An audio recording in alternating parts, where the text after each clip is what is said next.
하나님의 말씀 이사야서 51장 17절부터 52장 12절 말씀입니다. 여호와의 손에서 그의 분노의 잔을 마신 예루살렘이여 깰지어다 일어설지어다. 내가 이미 비틀거름 치게 하는 큰 잔을 마셔 다 비웠도다. 내가 낳은 모든 아들 중에 너를 인도할 자가 없고 내가 양육한 모든 아들 중에 그 손으로 너를 이끌 자도 없도다. 이 두 가지 일이 내게 닥쳤으니 누가 너를 위하여 슬퍼하랴. 곧 황폐와 멸망이요 기근과 칼이라. 누가 너를 위로하랴. 내 아들들이 공비하여 그물에 걸린 연양같이 온 거리 모퉁이에 누웠으니 그들에게 여호와의 분노와 내 하나님의 견책이 가득하도다. 그러므로 너 공고하고 포도주가 아니라도 취한 자여 이 말을 들으라. 내 주 여호와 그의 백성의 억울함을 풀어주시는 내 하나님이 이같이 말씀하시되 보라 내가 비틀거름 치게 하는 잔 곧 나의 분노의 큰 잔을 내 손에서 거두어서 내가 다시는 마시지 못하게 하고 그 잔을 너를 괴롭게 하던 자들의 손에 두리라. 그들은 일찍이 내게 이르기를 엎드리라 우리가 넘어가리라 하던 자들이라. 너를 넘어가려는 그들에게 내가 내 허리를 땅과 같게 길거리와 같게 하였느니라 하시니라. 시온이여 깰지어다 내 힘을 낼지어다. 거룩한 성 예루살렘이여 내 아름다운 옷을 입을지어다. 이제부터 할례받지 아니한 자와 부정한 자가 다시는 내게로 들어옴이 없을 것임이라. 너는 티끌을 털어 버릴지어다. 예루살렘이여 일어나 앉을지어다. 사로잡힌 딸 시온이여 내 목에 줄을 스스로 풀지어다. 여호와께서 이와 같이 말씀하시되 너희가 값없이 팔렸으니 돈 없이 속량되리라. 주 여호와께서 이와 같이 말씀하시되 내 백성이 전에 예굽에 내려가서 거기에 거류하였고 아수르인은 공연히 그들을 압박하였도다. 그러므로 이제 여호와께서 말씀하시되 내 백성이 까닭없이 잡혀갔으니 내가 여기서 어떻게 하랴. 여호와께서 말씀하시되 그들을 관할하는 자들이 떠들며 내 이름을 항상 종일토록 더럽히도다. 그러므로 내 백성은 내 이름을 알리라. 그러므로 그 날에는 그들이 이 말을 하는 자가 나인 줄을 알리라. 내가 여기 있느니라. 좋은 소식을 전하며 평화를 공표하며 복된 좋은 소식을 가져오며 구원을 공포하며 시온을 향하여 이르기를 내 하나님이 통치하신다 하는 자의 산이 산을 넘는 발이 어찌 그리 아름다운가. 내 파수꾼들의 소리로다. 그들이 소리를 높여 일제히 노래하니 이는 여호와께서 시온으로 돌아오실 때 그들의 눈이 마주 보리로다. 너 예루살렘의 황폐한 곳들아 기쁜 소리를 내어 함께 노래할지어다. 이는 여호와께서 그의 백성을 위로하셨고 예루살렘을 구속하셨음이라. 여호와께서 열방의 목전에서 그의 거룩한 팔을 나타내셨으므로 땅끝까지도 우리 하나님의 구원을 보았도다. 너희는 떠날지어다 거기서 나오고 부족한 것을 만지지 말지어다. 그 가운데에서 나올지어다. 여호와의 기구를 매는 자들이여 스스로 정결하게 할지어다. 여호와께서 너희 앞에서 행하시며 이스라엘의 하나님이 너희 뒤에서 호위하시리니 너희가 황급히 나오지 아니하며 도망한 듯 다니지 아니하리라. 아멘. 오늘 앞에 본문에서는 이스라엘 백성들이 하나님을 향해서 깨소서라고 기도를 했었는데 오늘 본문에서는 하나님께서 오히려 이스라엘 백성들을 향해 깰지어다 라고 말씀하고 있습니다. 17절에 여호와의 손에서 그의 분노의 잔을 마신 예루살렘이여 깰지어다 일어설지어다. 내가 이미 비틀거름 치게 하는 큰 잔을 마셔 다 비웠도다 라고 말씀하고 있습니다. 하나님께서 잠들어 있는 것이 아니라 오히려 이스라엘 백성들이 비틀거름 치게 하는 이 큰 잔을 다 비울 정도로 그것을 마셔서 이 취해서 잠든 상태라고 합니다. 이스라엘의 이 죄 때문에 필연적으로 임할 수밖에 없는 하나님의 진노가 마치 독주처럼 그들의 정신을 혼미하게 만들었던 것입니다. 이 죄로 인해 혼미하게 되고 취하게 된 예루살렘은 마치 아들을 잃은 과부처럼 이 스스로 일어날 힘이 없습니다. 그들을 이끌어줄 사람도 그들을 위로할 사람도 없는 아주 가련한 상태입니다. 이런 상태에서 이 벗어날 수 있는 해결책, 그 해결책은 오직 하나님께만 있다고 합니다. 하나님의 주권적인 역사 외에는 해결책이 없다는 것이죠. 이스라엘 백성들이 하나님의 분노의 잔을 마신 이유는 하나님의 탓은 아닙니다. 그렇지만 하나님은 그 잔을 거두어 주시고 다시는 그것을 마시지 못하게 하겠다라고 말씀하십니다. 21절부터 22절에 그러므로 너 공고하며 포도주가 아니더라도 취한 자여 이 말을 들으라. 내 주 여호와 그의 백성의 억울함을 풀어주시는 내 하나님이 이같이 말씀하시되 보라 내가 비틀거름 치게 하는 잔 곧 나의 분노의 잔을 내 손에서 거두어서 내가 다시는 마시지 못하게 하고 라고 말하고 있습니다. 이스라엘 백성들이 이 그럴 만한 자격이 있어서 지금 하나님께서 이 분노의 잔을 거두시는 것이 아니죠. 바로 하나님의 주권적인 은혜로 말미암아 그렇게 해주시는 것입니다. 그리고 그 진노의 잔은 이제 이스라엘 백성들이 짓밟았던 자들이 마시게 될 것입니다. 곧 이 바벨론이 멸망하게 된다는 것입니다. 우리가 하나님 앞에 나아가야 함을 알면서도 그렇게 하지 못하는 가장 큰 이유는 결국 우리의 죄 때문입니다. 우리의 이 죄 문제를 또한 해결할 수 있는 것은 오직 하나님의 은혜밖에 없음을 우리는 다시 한번 볼 수 있습니다. 우리 스스로의 힘과 노력으로는 우리의 이 죄 문제를 해결할 수 없습니다. 어떤 뛰어난 인간 지도자가 이 아주 좋은 정책들을 펼친다 하더라도 우리의 죄 문제를 해결해 줄 수는 없습니다. 아무리 뛰어난 과학과 문명이 발달하더라도 우리의 죄 문제를 해결할 수는 없습니다. 하나님 외에는 우리의 죄를 해결해 주실 수 있는 분은 아무도 없는 것입니다. 그렇기 때문에 우리는 하나님 앞에 우리의 죄를 솔직하게 고백해야 합니다. 그리고 하나님의 진노의 잔을 거두시고 우리를 다시 일으켜 주시기를 간절히 기도해야 하는 것이죠. 하나님은 인자와 자비가 크신 하나님이십니다.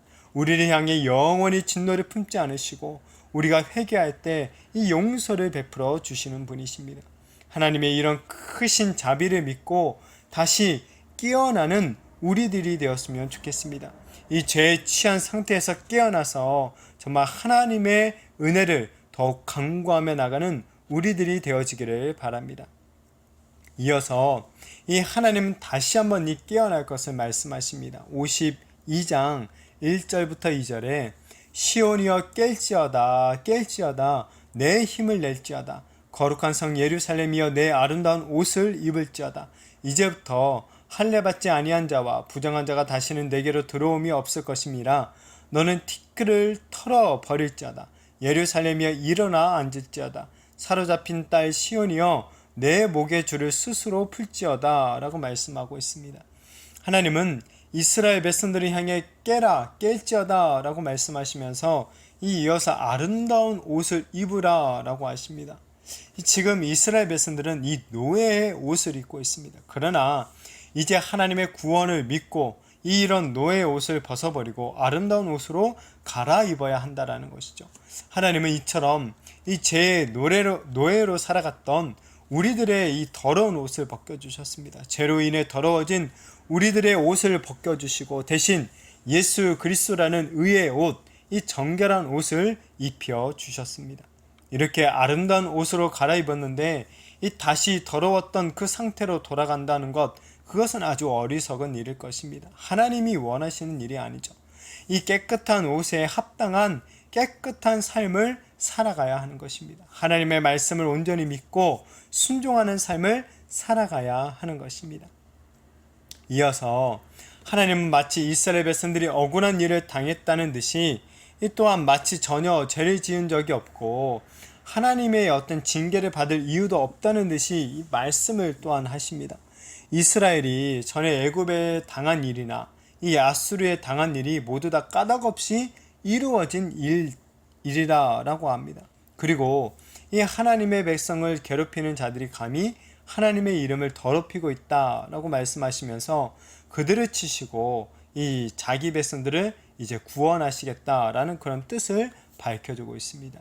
특별히 5절에 그러므로 이제 여호와께서 말씀하시되 내 백성이 까닭없이 잡혀갔으니 내가 여기서 어떻게 하랴. 여호와께서 말씀하시되 그들을 관할하는 자들이 떠들며 내 이름을 항상 종일토록 더럽히도다 라고 말하고 있습니다.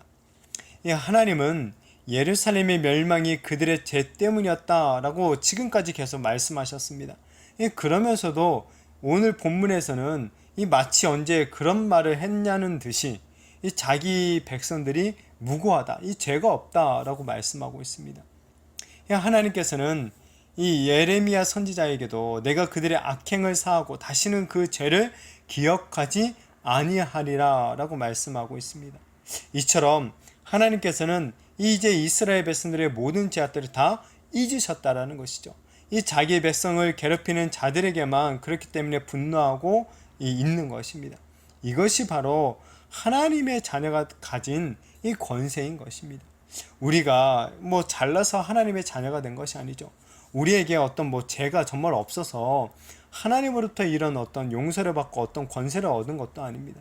하나님은 이 자기 이름을 위해서 택하신 자기 백성들을 용서하시고 이 놀라운 구원의 은혜를 베풀어 주시는 것입니다. 이 마치 정말 우리들의 죄가 처음부터 없었던 것처럼 우리를 그렇게 용서하시고 철저하게 우리의 편이 되어 주시는 것이죠. 그리고 우리의 대적들을 대적하시며 무찔러 주시는 것입니다. 자기 백성의 이런 죄를 완전히 용서하시고 이 기억하지 않으시는 하나님의 이런 말씀 이후에는 이제 또 왕의 귀환을 보며 기뻐하고 있는 이 백성들의 찬송이 이어서 나오고 있습니다.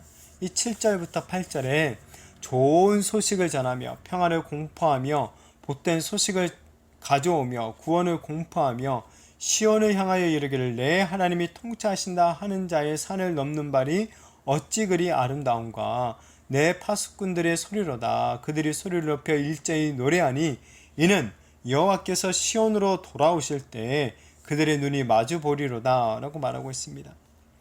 지금 도쿄 올림픽이 한창인 가운데 있습니다. 이때 우리나라의 이 좋은 소식은 바로 올림픽에서 우리 선수들이 이 금메달을 땄을 때일 겁니다.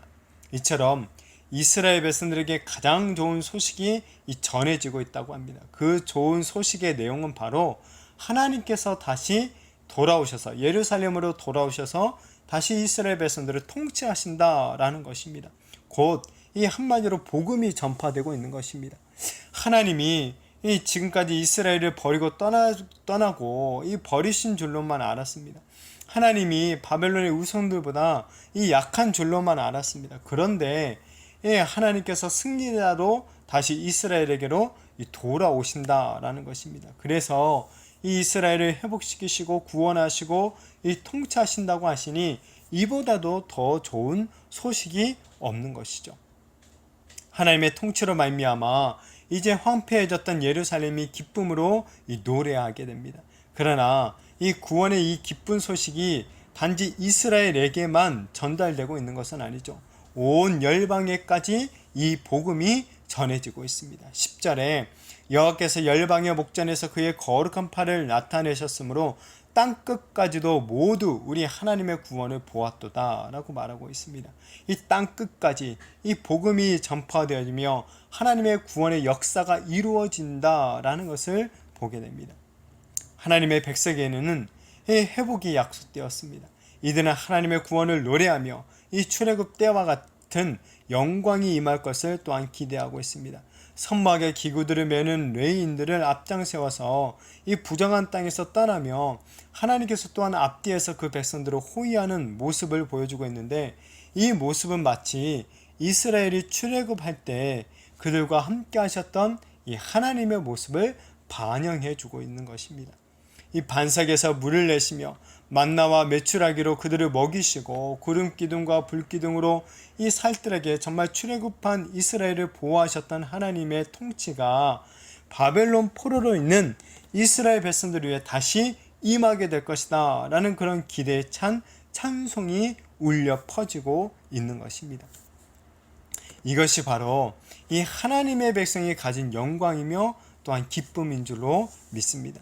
우리가 이 세상에서 어떤 모습으로 살고 있든지 우리의 영적 수준이 어떠하든지 상관없이 하나님은 지금도 우리를 통치하시며 우리의 왕이 되어주시는 줄로 믿습니다. 정말 이 사실을 믿는다면 우리의 입에서도 이런 기쁨의 찬송이 또한 흘러 넘쳐나게 될 줄로 믿습니다. 하나님이 우리의 모든 죄악을 사하여 주시고 이 광야에서 이스라엘을 보호하셨듯이 우리를 또한 보호하고 계심을 믿으면 우리가 얼마나 그 커다란 영광과 권세를 누리고 있는지 실감할 수가 있습니다. 세상은 여전히 우리 성도들과 우리 교회들을 비웃고 있죠. 그 비웃음 앞에 정말 우리가 무서워하거나 정말 움츠러들 것이 아니라 오히려 정말 깨어나서 세상을 향해 담대히 외칠 수 있어야 하는 것입니다. 바로 하나님께서 우리를 통치하고 계신다라는 사실을 담대하게 선포해야 되는 것입니다. 하나님께서 우리를 자신의 백성으로, 자신의 자녀로 삼아주셨다고 담대하게 선포해야 되는 것입니다. 왕이신 하나님이 우리와 함께 하심을 온전히 믿고 다시 깨어 일어나는 우리들이 되어지기를 축복합니다. 그래야 해서 정말 온 열방을 향해서 이 좋은 소식, 이 좋은 복음을 전하며 하나님께서 베풀어 주신 그 구원의 은혜를 우리가 항상 기뻐하며 찬양하며 살아가는 저와 우리 모든 성도님들이 되시기를 예수님의 이름으로 축복합니다.